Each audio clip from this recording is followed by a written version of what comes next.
Christmas. DesKelly.ie.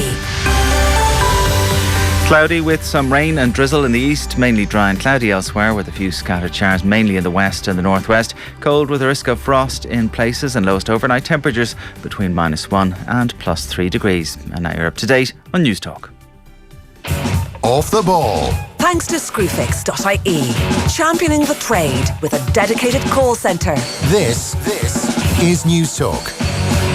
Hello, welcome along. Busy weekend to catch up on. We'll talk to Pat and Evan on the football show. Spurs City last night. Anthony Martial finding his feet at Old Trafford. We'll have Richard Fitzpatrick joining us from Spain to chat Real Madrid and Julian Lopetegui. It was never going to work out, was it? Also on the way, we'll check in on Boston as the Red Sox win the World Series. Plus on the show just after 8 o'clock, Ryan Atkin, 33 years old. He's a National League referee and also England's first openly gay professional official. So we'll talk to Ryan about that decision and how it's impacted on him. He came out publicly last year. 53106, the text number. We are at Off the Ball on Twitter. Richie is here, hello. Hey, Joe. And Kevin Kilbane. Kevin Kilbane, forgot what you look like. Hi, Joe. How long is it since I've been in studio with you? It's been a while, hasn't it? Months. It feels like years. Months, maybe. Months, come on. Weeks, hardly. certainly. Yeah, weeks. I'd say weeks, yeah. Lots of games on Virgin to be done, of course, Kev. Cha-ching! It's the way forward. You're talking about yourself there, Joe. The way forward. Yeah, there you go, yeah. Honestly. No. Yeah, come on. You know, talk about the rugby, no? Share the wealth, for God's sake, Joe. Football man or a rugby man. I was just about to say it's nice to have you back, and then... You've got the Six Nations on very soon, Joe. You know that. We're all excited. Yeah. You're very welcome. It's good to have you with us. Yeah, good. Very good. How was your weekend? Yeah, it was fine. I've got some... Can I ask you about... Do you know Joe went to Preston at the weekend? Usually... What? Right, so if anyone... We usually come into studio, don't we? And then Joe would say to me, "Where'd you go this weekend, Kev? What were you up to?"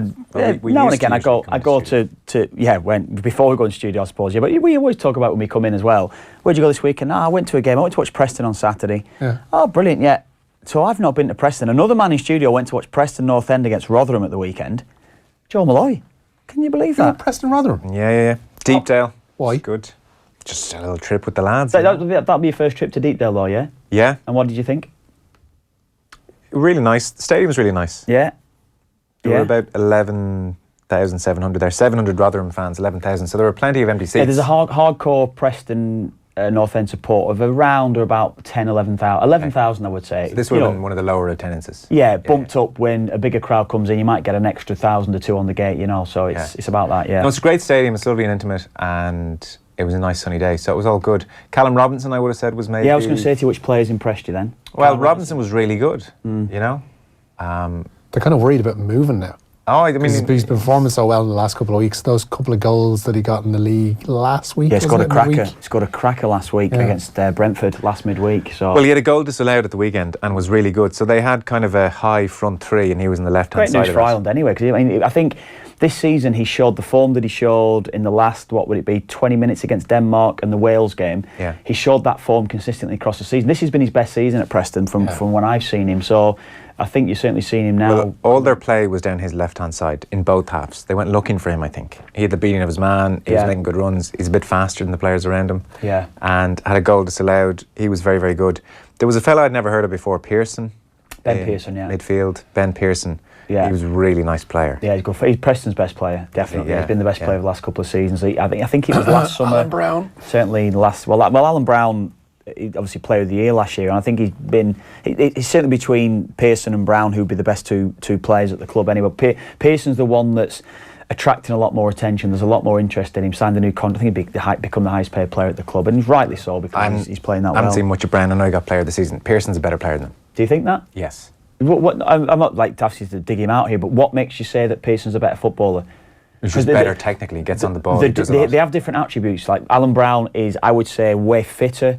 I think if anyone could adjust to playing at a higher level, I would say Alan Brown could adjust to because of his physical attributes. The one where I'd have for your man Pearson, I'm talking about this player that no one listening cares about or knows about, but he was this lovely technical player, sort of long hair, passed the ball forward, little Cruyff turns, and always getting on the ball, was taking the ball off the defence. Just the best technical player out there, but he's a bit small, and I did wonder, well, would he be able to cover the ground in the Premier League? Whereas Alan Brown probably could cover the ground more, but like he's a better technical player than Brown. Brown didn't really get on the ball or do much. Yeah. You know what I mean? Like you really would have missed him.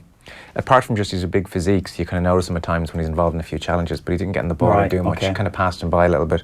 Richie Towell was playing. I was going to say to you, Rotherham, Richie Towell, yeah. I mean, Preston were the better team, and a lot of the play bypassed Tell. You know, Rotherham had this big lad up front who scored the goal, and he was quite good. You know, he'd hold the ball up and run into channels and win a throw in, and they were kind of happy to take a 1-1 draw, I got the impression. So it wasn't like Tell was taking the ball off the defence and dictating things, or it wasn't like he had many chances to get up the field and get involved, because they were a bit more direct. I sometimes look at Richie Tell and think he's too much weight in him. Do you think they are? Yeah. I mean, good weight. Like, he's got muscle on him, and I sometimes wonder if he needs it all. He looks extremely strong, yeah, I would say that. I think there's a lot of footballers like that now, Joe, that they would hammer the weights in a way where it's more for aesthetic. You know, it's not necessarily with a purpose. That's weights for dates. Weights for dates, yeah, that's it. There's a lot of lads like that in life, Joe. You know, Dave McIntyre, we want to be thinking immediately, but obviously not for dates, but in general. Killing me, but bloody hell. He's a family man. What's wrong with you? He loves himself, doesn't he? Let's be fair. That's not in dispute. Yeah, but I just looked at him. I thought, I don't know if he needs all that bulk. I certainly wouldn't say he's carrying any excess fat. Sorry, I'd say his fat percentage is very low. But I'd say he's quite heavy for his size. Still carry weight in yeah, definitely.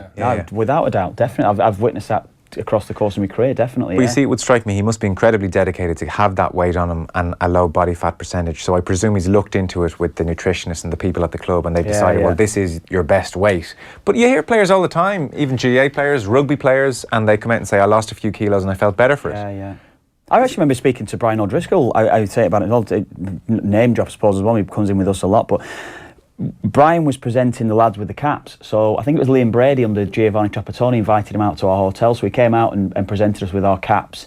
It was a nice little thing for him to come out, and he spoke openly with us at dinner that night, and it was the first time it was ever really come to my attention. I'd have probably been, I obviously was older than Brian, but I would have been maybe early 30s, and he said, look, I was 3 or 4 kilos overweight. I needed to drop around about a stone in weight, and it's amazing when you hear that, when you hear it from someone who's right at the top of the game, that you're fully aware that, yes, he had bulk on him, he was still as quick as ever he's felt, but he needed to feel a little bit more agile. Yeah, totally. I mean, Rob Kearney's dropped a few kilos this year, leaner than ever, and that's certainly been the trend in rugby. So, yeah, I'd be interested if Tell was ever on to ask him about that. I mean, you've clearly worked very hard to have this weight on you. Yeah. Why do you think it's a good idea? Yeah, it's interesting. What did you think of the standard itself? You know, you've watched a lot of Premier League games, and I would consider you a football snob, Joe, you know that. But what did you think of the standard in general? It's a funny thing. It's a game that if it was on the television, I wouldn't have looked at it for more than 30 seconds. Yeah. But when you're there, obviously, the occasion, it's really enjoyable, it's competitive.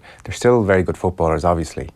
And the thing that struck me, I suppose, as a point that you first made to me, like, there were lots of good little passages of play put together, you know, because the overriding sense I got from the occasion is how low-key it was, you know? Yeah. Like, there was very little media there, there were 11,000 people there. This is Lancashire against Yorkshire, Joe, this should be a bit of a derby, but it should be. It was low-key, you know, it didn't feel like pressure. Yeah. And it struck me, and you've made this point before when I asked you about Irish players, why are they not getting the ball, why are they not passing at times?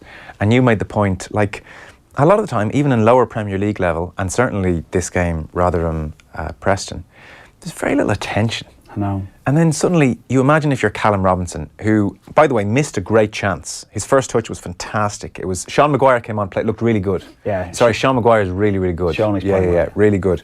Nippy, fast. Just fitness-wise, that's why he's not starting games. So Maguire at one stage got involved, put in a lovely cross for Robinson. Robinson peeled off the man at the back post, took a great first touch, and then he was in on goal and just had to smash it with his left foot and hit a pretty tame side-footed effort, you know? No big deal.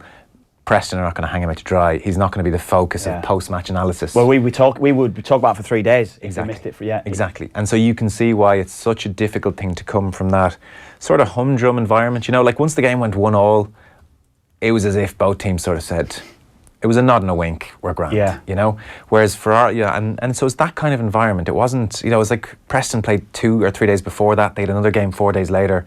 Just games come thick and fast. They go and they go. Whereas you can imagine for someone like Robinson and Maguire and these lads coming over and having the national press on them for a week. Yeah. Incredibly different. It's great that you notice it. I mean, it's something that I've said for a while, and there'd be people, of course, even within the game that wouldn't see it. But I know for a fact that a lot of players, and I certainly would have felt it myself throughout my career, that the scrutiny when you're playing, it's not necessarily the calibre of players that you're playing against. It isn't that. It's not that.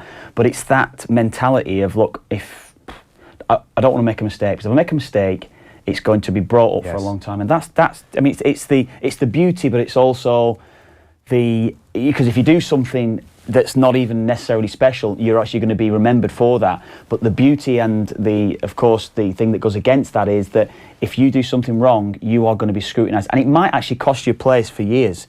Because a year, 2 years, you've got 12 games. It could cost you that place within the side, within the squad, and that's the thing. And no, it totally struck me watching that stick does hurt as well. Very low key, you know, no scrutiny on these guys, no big analysis of these guys. And the other last thing that kind of struck me was it's just a lovely thing to do of a Saturday, to have that option. I know we have it in the League of Ireland here, and the league is improving. Richie McCormick giving me daggers. But, you know, it's a fantastic thing. Like in Preston, everyone's walking down. It's a real family environment, family occasion. It's just like, this is a nice thing to do. Yeah, you know, Saturday, 3 o'clock football, you know. You could just see the town was... You're in the Tom Finney stand, so if you were looking out to the pitch, over to the left-hand side, did you see the church? Didn't notice it. Did you see it? Well, literally 100 yards from Deepdale, that was my church and school growing up. Right? Yeah, 100 yards from Deepdale, yeah. So we went to a lovely, there was a kind of a pub, we walked by one which there was a chalkboard outside and it said home fans only. We thought, well, we're not against Preston, but we don't want to be quizzed either. We might just we're not familiar faces. We'll go to the next pub up. Yeah. Oh, there's a lot of Irish go over and watch Preston now. You'd been alright, you could have just got away. We're here to watch Shawnee and Alan Brown and the lads. We went into this pub, I mean, it was like, I mean, if it was in Dublin, it would be hipsterish, but here it was just like it's been this way forever. So there's a lad at the pool table. Are you saying Preston's caught in a time warp? Is that what you're saying? So there's a lad at the pool table, and he's standing there in flip flops and shorts at the pool table, and he's got like two kind of, you know, metal covers over the dishes. And we were like, what's in there then? We were like, you know, went over for a look, and he lifts it up, and he's got the mangiest looking sausages I've ever seen. And these onions, just both hovering there in boiling water. They've been boiled, you know. The onions are so thick, the smell of them, horrible. And he's there, and everyone's coming in. Poisoning. Honestly, it was just, I was doing this health and safety needs to be What all have you got over against this. onions, Joe? Honestly, the smell of them, the whole pub. And but it was great though, because it was real sense of community. People coming in, and they probably bought these manky hot dogs off this lad for 30 years. And good. Them off him. Good, there you So go. It was nice, you know, it was good. Look, there you go. Fair play to you. No, it's good. Well done. Thanks very much. It is. What are we doing? Doing a radio show, Joe. Yes, sorry, distracted. No, I'd highly recommend it. You know, there's something nice about going over to see the Championship game. No, that's great. No, I'm pleased. I'm pleased you went over to see them anyway. That's great. The Newsround is brought to you this evening with Screwfix.ie, championing the trade with a choice of over 20,000 quality trade products. Richie, you're starting with the Leicester situation and actually their game this Saturday. Yeah, and the players deciding that Saturday's Premier League game away to Cardiff will go ahead. It'll be their first match since the club's owner died in a helicopter crash outside the King Power Stadium shortly after the weekend's game with West Ham. Tonight's scheduled EFL Cup meeting with Southampton was postponed as a mark of respect to Vijay Srivadhanaprabha and the 4 other victims of the crash. Leicester players voted unanimously to return to action on Saturday. There are 2 EFL Cup fourth round ties that do go ahead tonight. Bournemouth playing host to informed Championship side Norwich. There's now a rare start for veteran striker Jermaine Defoe for Bournemouth, who was asked tonight if it's a chance to stake a claim for a more permanent starting berth. I don't know about stake of claims, to be honest. I think it's an opportunity to play. Not only me, but the players that come in. I think every game you play, even if you play in a league, it's an opportunity for you to, I suppose, stake a claim and keep the shirt. Obviously, as a forward, you know me over the years. I've always wanted to score goals every game I play. And yeah, it was just nice to get a game and hopefully I can contribute to a win today. Meanwhile, Nigel Clubb's Burton Albion play host to a side he represented for a number of years, of course, Nottingham Forest, and both games kick off at 7:45. Fergus McFadden has been ruled out of action for the next 4 months. The Leinster winger has undergone a procedure on a serious hamstring injury. Rob Kearney will be assessed by Ireland medics this week, having suffered a knock to the shoulder in last weekend's win over Benetton in the Pro 14. In better news for Leinster, Dave Kearney returns to full training this week, having been out with a thigh problem, and is available for Sunday's game, which is away to the Southern Kings. Ask Joe if he's going to go to the Irish domestic showpiece this Sunday, not to mind a random Championship game. I'm going on Sunday. And you know what as well? I was coming back from Liverpool last week, and so I was at Everton against Palace, and I've got to give a mention. I met Mark Kinsler's brother, who is involved with Peamount, who are in the Women's FAI Cup final, which will be at the Viva this weekend as well.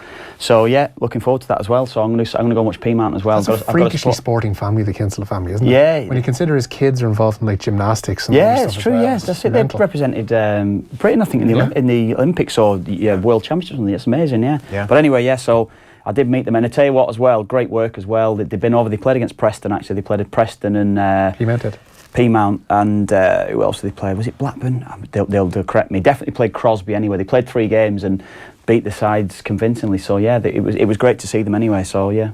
Very good. Great to chat to them. I will be in here on Sunday. We'll be keeping an eye on the game. Stephen Kenny's been talking to Jamie. He has indeed, and Kenny's giving Pat Hooban as long as possible to prove his fitness for Sunday's FAI Cup final meeting with Cork City. The league's top scorer picked up an ankle knock in Dundalk's final game of the season away to Bohemians last Friday. Kenny told her own Jamie Moore that he'll leave it until Saturday to make a call on Hooban's availability for the Aviva. He got a bad, came down very awkwardly on his ankle. It's not ideal, it's a tough one. A lot of swelling, but the final's the final, and he's going to want it. He's never played there. It's his ambition to get there. He'll do everything he can to. He hasn't trained obviously this week, but he'll want to get there. Okay, we'll see how that one goes across the week for him. Kevin Kilbane, what was your hot take on the Bows away jersey, Bob Marley? I'm a Bob Marley fan, Joe. You know that. So I think everyone quite likes Bob Marley, but the jersey. Football and music is always we've had close links for such a long time, haven't we? So I've got a massive Bowls fan sat beside me, haven't I? So I'm going to feel the wrath of an elbow coming. No, you're not, because I've already slated the jersey. Oh, have you? No, I wouldn't slate it. No, as a jersey, we've been over this. As a jersey, it is disgusting. But as a marketing tool and a way to make money for the club and boost the profile of absolutely everybody around, I don't think it's disgusting. I generally don't think it's disgusting. No, I saw it, and originally I was like, wow, that's a bit. And then I've grown. It's definitely grown on me. It's grown on me, I have to say. It's grown on me. Last week I thought it was cheap. Now I think it's brilliant. I might get one. You're just saying that because I don't like it. I'm not being a tool, Rich. It definitely made me warm. I'm not being a tool here, Rich. Honestly, it's definitely grown on me. I never said you were. Honestly, well, yeah, you've thought it. And you've said it a few times. I think it's half decent. I'm not against it now. No, I'm not against it either. Look at Rich. Are you disgusted? Don't take I'm not it so disgusted. seriously. I'm just disappointed. As a strong Bowls man, are you disgusted? You're not going to rise me. I'm just asking a question. Apparently Johnny Ward was down there on, I don't know if it was this Friday just gone, maybe the week before. No, it was for the under-17s game last week, and he was saying that he was speaking to the people in charge. They'd sold at that point, and this is only about 3-4 days after it had been launched, they'd sold 1,000 of them pre-order wise already. That's great. Yeah. So that's exactly right. They've been on AS, they've been on Marca, they've been on any football site around the world with that jersey, with that crest. It's a huge thing, that kind of stuff. Yeah, fair play. Next story. We've been promised a joint announcement from the FAI and the IFA on Thursday. Apparently it surrounds a joint bid for the Under-21 European Championships. A press conference is scheduled for Thursday, at which the FAI Chief Executive John Delaney and his IFA counterpart Patrick Nelson, where a special announcement is promised. The Independent this evening claimed that the two associations are launching a joint bid to host the Under-21 European Championships in either 2021 or 2023. It's a tournament that Ireland have never qualified for, but they will be guaranteed a spot should they host it. Kev, is there any particular reason why we've never made an Under-21 Euros, given that we have had bits of success at 16s and 18s and various levels? It's a great point. I played, obviously, first ever game in an Irish jersey was up at Drogheda against Russia. So, and the likes of Richard Dunn, Stephen Carr, Stephen Finnan. Yeah. We've had some brilliant players that have played in my under-21 side and even 21s before me. So is it because 21s don't hang around long enough? Well, yes, especially for Ireland. It's a great point. It's a great point. I think there's an element of that. If you do well at 21 level and you're starting to show something, then you're immediately called up. So that's certainly the case with me. Spanish under-20s might have to hang around for a while. Yeah. English under-20s might have served their Well, you looked at their squad or their team in the Euros, was it they won, and Asensio's playing. Yeah. The lad at Atletico Madrid, Saul's playing in that team. So they've got, the calibre of players or the pool of players we're picking from is a hell of a lot different, isn't it, really? Because if any of our players are showing anything, then they're going to be shipped. Like Damien Duff or Robbie Keane would have played a hell of a lot of games under 21. They bypassed us. Yeah, hanging around. Robbie never played in the 21s, and I think Damien didn't either. I know Robbie didn't, and they just immediately went straight into the senior side. Whereas they may have done a stint for England. Yeah. 21s. Well, the fact that it was seen for years as an afterthought, like putting the assistant manager of the Ireland team in charge of it and not necessarily dedicating the amount of time that was probably necessary to it, has probably not been a great look either. So Spurs Yeah, mixed news from them this evening. Dele Alli signed a new contract with the club, tying him to Spurs until 2024. The midfielder's new deal will also reportedly see him double his wages. Meanwhile, Spurs are set to borrow an additional £237 million to cover the costs of their new stadium. The club were supposed to move in back to a renovated White Hart Lane in September, but now won't be there until January, the very earliest. The new borrowings are set to increase the club's net debt to £600 million. Chelsea coach Marco Ianni has been fined £6,000 after admitting an FA charge of improper conduct. He was punished for celebrating wildly in front of the Manchester United bench after Chelsea's 96-minute equaliser in their 2-2 Premier League draw earlier this month. United boss Jose Mourinho was warned about his behaviour following his angry reaction to the provocation. Back to the injury news on rugby front, and Craig Gilroy, Michael Lowry and Robert Balogun are all dates for Ulster's trip to Benetton this Saturday. Gilroy suffered a back spasm prior to Friday's win over the Dragons at Kingspan Stadium. Larry picked up a quad injury during the game and Balogun a groin problem, while all three will receive treatment this week in the hope they can make the trip to Italy. Meanwhile, Johnny Petrie has been confirmed as Ulster's new CEO. The former Scotland captain will take up his new role by the start of 2019. Petrie's been most recently employed as Edinburgh's managing director.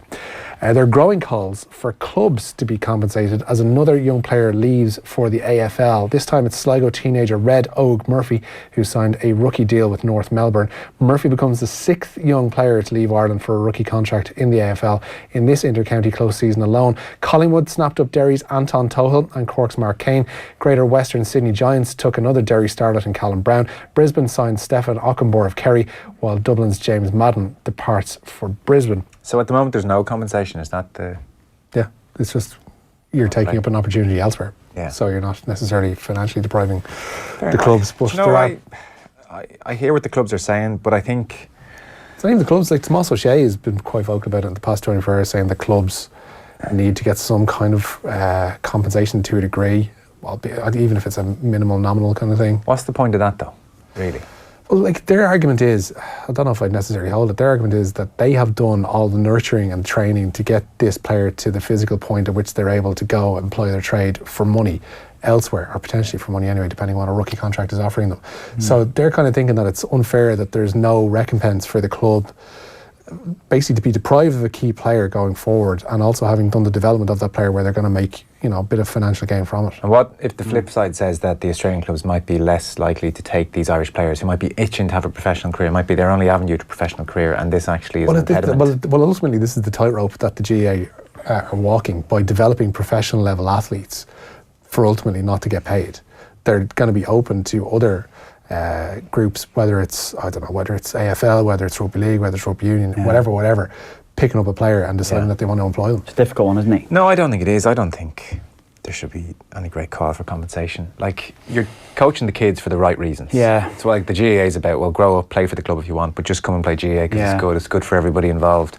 I'd probably agree with what you're saying there to an extent. It wish might them good just luck. put somebody off. It might just, we've got to pay X amount, and then you're depriving someone of a career. It's a difficult one though, isn't it, when you know that what he could potentially mean to that county. I don't think though a club is going to be club looking for or whatever it will be, you know. 300 grand from Collingwood. But then what's the point of 5 grand, really? Or whatever the minimal sum would be, what does that change? What does that do? We've heard in the last, remember when JP McManus was basically offering that money to clubs and saying it was club only, like we heard the difference that 4 grand or 5 grand could make to a club in a certain county. Like but then you get into murky territory where, well, what if they figure that Kevin Kilbane, their bright shot, their hot shot, probably won't make it in Australia, but actually if we can get 5 grand out of packing him off over there for a year or two, then it'd be nice to have that 5 grand, and Kev goes off and it mightn't be the best thing for his life to go off and maybe ditch education for a year or go off. Like, why I'm not sure about that, because that's a life experience. Okay, but it might be the best thing for you. You might be better off staying back and getting your education, for instance. I just think if you bring money into it, then you're potentially messing with people's into I've got to say, doing the right thing. I am with you. Essentially, I do think that'd be the case, yeah. Let them represent the club growing up.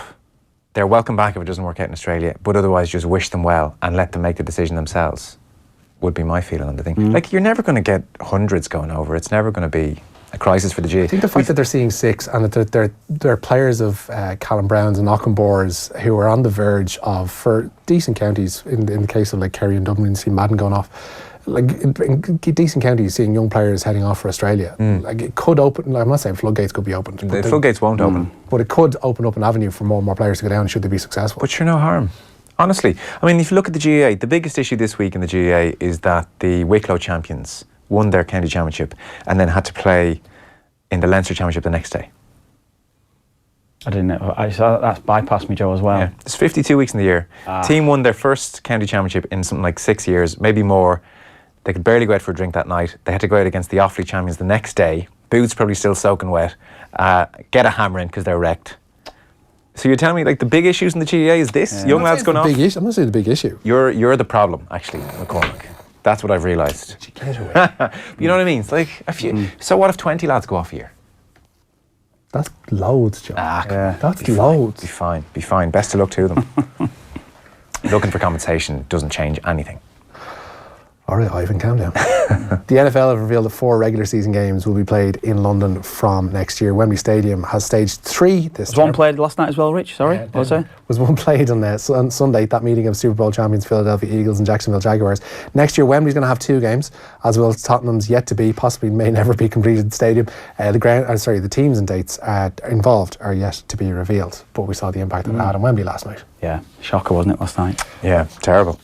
Not necessarily Wembley's fault, though. It's Tottenham for still being there. Yeah. You can imagine what the Premier League are thinking, can't you? Well, wasn't the issue that they were supposed to play their first game at their new stadium on the Sunday? Yeah, I believe so, yeah. That was always the plan. The new stadium's going to be up and running. This will be a real showpiece. Manchester City be live on Sky on Sunday. Well, it was supposed to be Liverpool in September.